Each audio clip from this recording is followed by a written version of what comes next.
Hey everyone, Zane with you, and today I will show you how to connect your Roku TV to new Wi-Fi without the remote control. I will show you 3 different ways to change your Roku TV's Wi-Fi without any remote and connect it to your new internet. For the following methods, you will need to know your Roku TV's old Wi-Fi name and password. If you have them both, you can log into your router and change your Wi-Fi name and password to the exact name as the old Wi-Fi that your TV is connected. Then unplug your TV from power, wait for a couple of seconds, and plug it back in.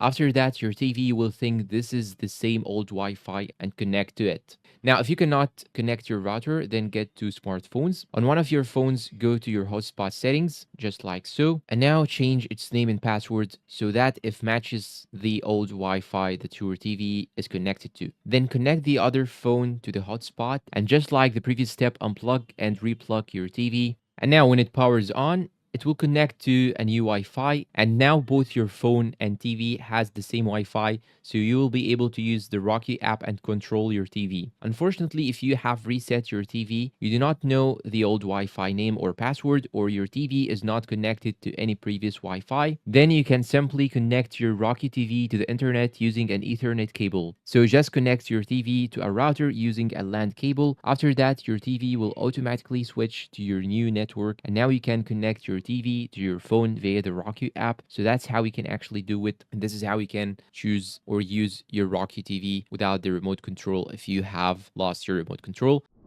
I hope this video is useful to you all, guys. Please support us with the subscribe and like and the join button down below, and see you in a new tutorial.